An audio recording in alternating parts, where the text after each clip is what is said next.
Noticiario 1936. Los 150 días que cambiaron la historia de España.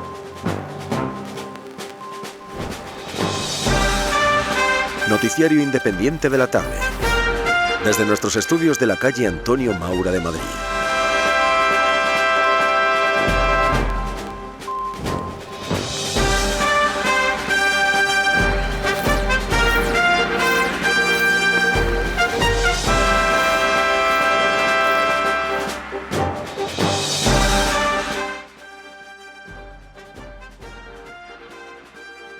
Bienvenidos, queridos radioyentes de Radio Universal, a nuestro boletín informativo del 12 de julio de 1936. Comenzamos, como siempre, por nuestra línea editorial. Todo el mundo habrá observado este fenómeno. No pasa día sin que las fuerzas de izquierda, coaligadas bajo las siglas del Frente Popular, pronuncien o escriban millares de veces la palabra fascismo. Esto constituye una verdadera obsesión, hecho que se puede comprobar tanto en España como también en Francia, ojo. Así como la ciencia cristiana en el medievo se hallaba constantemente imantada por el peligro capital del alma, el diablo, de idéntico modo la mentalidad izquierdista de nuestros días padece la continua alucinación del fascismo. Se comprendería una preocupación semejante si los frentes populares acabasen de sufrir una tremenda derrota o si tuviesen datos que les anunciasen la inminencia de un triunfo fascista. Pero les ocurre totalmente al contrario. Son ellas, las fuerzas de izquierdas, quienes han obtenido, tanto en España como en la vecina Francia, una victoria aplastante. Entonces, ¿a qué tanto hablar de fascismo? ¿Por qué tanto temer al fascismo?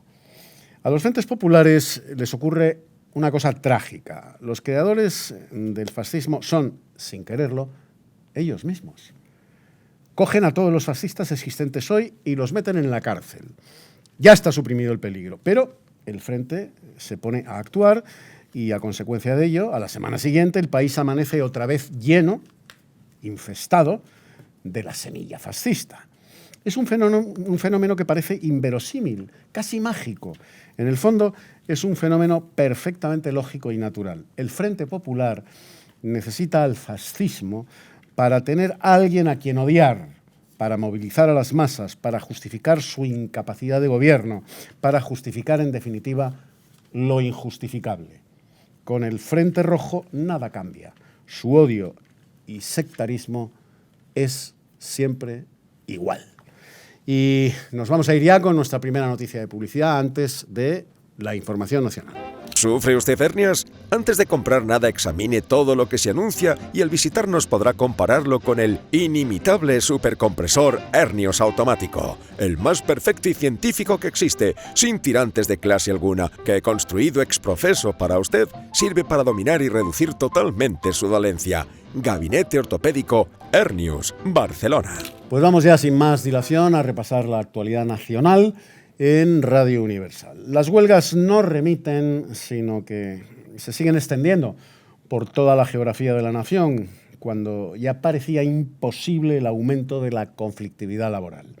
En Madrid tampoco trabajaron ayer los obreros de la construcción.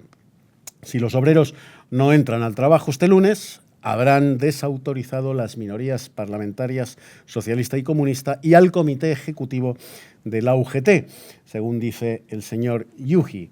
En Murcia se anuncia el comienzo del paro obrero. Y en Badalona tenemos perfectamente ahora la noticia de lo que está sucediendo en Badalona. Los panaderos anuncian huelga si los patronos no aceptan las condiciones de trabajo nuevas que estos han presentado. Y antes del repaso a la actualidad internacional, vamos nuevamente con una noticia de publicidad en Radio Universal. El elixir estomacal Sai de Carlos ayuda a las digestiones, tonifica y abre el apetito, cura el dolor de estómago, acidez, vómitos, dispepsia, diarreas en niños y adultos, dilatación y úlcera de estómago. En el ámbito internacional tenemos que destacar que Alemania y Austria han llegado a un importantísimo acuerdo político. El Reich reconoce la plena soberanía de Austria.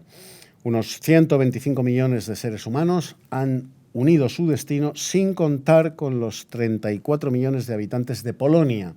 país que también está moralmente distanciado de la Sociedad de Naciones y del espíritu que ésta representa. El acuerdo entre Berlín y Viena produce la formación de un poderoso bloque centroeuropeo, pero de cierta fragilidad. Se presenta como una victoria de Hitler a Mussolini en la cuestión austriaca y como una cierta victoria de Austria sobre Alemania. Por otro lado, Italia se niega a asistir a la Confederación de Bruselas para la Paz. El gobierno fascista italiano está dispuesto a contribuir en todos los aspectos que sean necesarios para asegurar la paz. Sin embargo, se ve obligado a tener en cuenta ciertos compromisos mediterráneos que le impiden su participación. La información deportiva nos llega la última hora de la mano de nuestros compañeros de redacción. Atención, porque el Racing de Santander ha perdido, repito, atención, 100.000 pesetas por el traspaso de Larrinaga. La mitad de esta suma, estas 100.000 pesetas, serían para el club y el resto para el jugador. Y nos vamos a despedir ya, como lo hacemos siempre, con una buena melodía musical de nuestra propia selección, que esperemos sea de su agrado. Hasta mañana, amigos. Muchas gracias por su atención. Adiós. Beso los negros, zarcillo fino, que allí dejara cuando se fue, y aquellas trenzas de pelo andrino que en otro tiempo corto pa' él.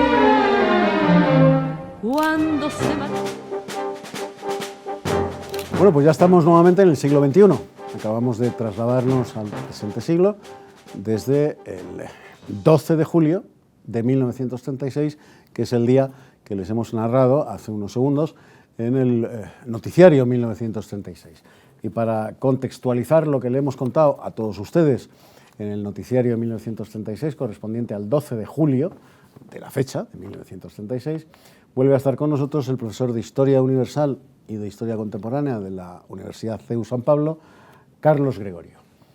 Muy bienvenido, Carlos, nuevamente. Muchas gracias por invitarme. Vamos a ver, como hemos contado en el informativo, en el noticiario, el fascismo era la bestia negra del Frente Popular, tanto del español como del Frente Popular francés. Siempre que pasaba algo malo, se le adjudicaba a los fascistas y todo era admisible para luchar contra el fascismo. Pero en julio del 36, en el mes en el que estamos, ¿cuántos fascistas, en definitiva, cuántos falangistas había en España? Bueno, la cifra exacta es difícil de saber. El falangismo iba creciendo, pero si tomamos como punto de partida las elecciones de febrero, pues en ese momento tienen 25.000 votos. 25.000 votos sobre una población de 30 millones. Es decir, es un partido realmente pequeño en ese mismo momento, ¿no? Bien es verdad que es un partido que ha sido además perseguido por el gobierno, su cúpula detenida en marzo del 36, ilegalizado en marzo del 36, y que precisamente por eso está convirtiéndose en referencia para una juventud que se quiere oponer a lo que representa el Frente Popular. La Falange era, profesor, como tantas veces se le ha tachado de eso, era un movimiento fascista. Había otros partidos de los llamados fascistas, o sea, netamente fascistas, tomando como modelo el fascismo italiano de Benito Mussolini. ¿Había otros partidos de este corte en España? Podemos hablar en un sentido laxo, en un sentido más estricto, ¿no? Hablando en un sentido coloquial o laxo, efectivamente, cabe hablar de fascismo para Falange. Y la propia Falange o el propio José Antonio, especialmente después de su detención durante el juicio, se señaló a sí mismo como fascista. Hay mensajes del año 35 donde también lo dice, pero hay otros momentos en los cuales lo niega. La Falange, aun siendo un partido que tiene una historia corta, del 33 al 36, también tiene una historia que va mutando en ese momento y entonces, dependiendo del año que citemos, pues tendrá un acento monárquico, republicano, fascista. Con respecto bueno, yo creo que es un partido fascista, sí, también hay que ser en ese sentido claro, ¿no? Y otros movimientos fascistas que lleguen al poder en Europa, pues tenemos en Portugal el Estado Nuevo, que viene desde la época de Primo de Rivera, desde el año 26, un golpe de Estado en el que toma el poder, y realmente media Europa tiene gobiernos de ese estilo nacionalista y autoritario.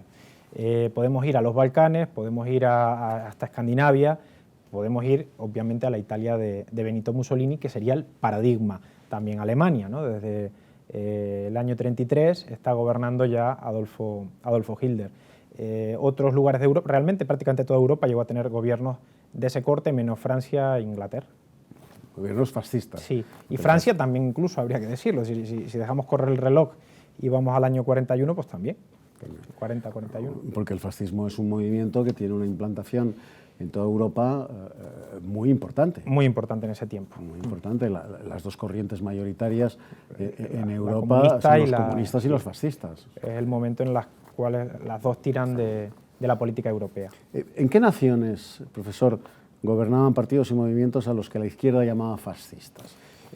Por lo que has dicho antes, prácticamente en todas, menos en Francia y en Inglaterra, ¿no? En Checoslovaquia, claro, podríamos ir casi con bisturí en el mapa de Europa, pero Austria tiene un gobierno familiarizado con estas ideas, canciller Dollfuss, podríamos recorrer también Hungría, podríamos recorrer Polonia con su mariscal Pilsudski, podríamos recorrer Finlandia con Mannerheim, podríamos recorrer pues, todo el mapa del continente, y si dejamos que corra la cronología, pues Noruega tendrá Vidar Quisling, es decir, está el mapa de Europa lleno de movimientos en ese sentido.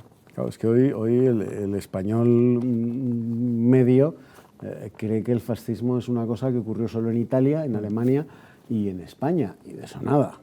Claro, muchos de estos movimientos no aceptan tampoco la denominación etiqueta, fascista. Es decir, eso es problemático. Pero sí podemos ver un estilo, el nacionalismo autoritario, eso sí, eso sí. Sí, bueno, que está aunque sea, profesor, dar un salto de 3 años, pero en 1939 Hitler y Stalin firmaron un pacto de amistad. En el 36, 3 años antes, ¿cuál era la relación de los partidos que has definido antes, de corte fascista, europeos, por supuesto, con los estalinistas, comunistas y socialistas del tipo de Largo Caballero? Bueno, el Tratado de Amistad además llevaba un pacto secreto que permitió la invasión de Polonia y el reparto de la Europa del Este, es decir, que la relación entre Hitler y Stalin fue fundamental, la relación entre el nacionalsocialismo y el comunismo fue fundamental para el comienzo de la guerra, de la Segunda Guerra Mundial y lo que ocurre en ella. Si nos vamos hacia atrás, hasta el año 36, hay una hostilidad tremenda entre estos movimientos en Europa, no hay más que pensar en España, la violencia sucedida entre las elecciones de febrero y este momento de julio, pues se calcula más de 400 muertos, es decir, que no todos son atribuibles a estos dos grupos, pero la relación evidentemente no es buena. El Frente Popular se presenta como antifascista y el fascismo se presenta como anticomunista. Esa es la realidad en aquel momento, por eso era tan sorprendente el pacto a posteriori y la actitud de los comunistas del 39 al 42. Es curioso porque son partidos que vienen del tronco común de la izquierda. Sí. Tanto el fascismo italiano como el nacionalsocialismo alemán vienen de ese tronco común el origen de la es izquierda. el mismo. De hecho, si miramos a Mussolini, Hitler o Lenin, el hombre mejor situado socialmente sería el propio Lenin, a diferencia de Mussolini, que vive como mendigo, mientras que Lenin, cuando está exiliado, vive del dinero de la familia. Es una diferencia notable.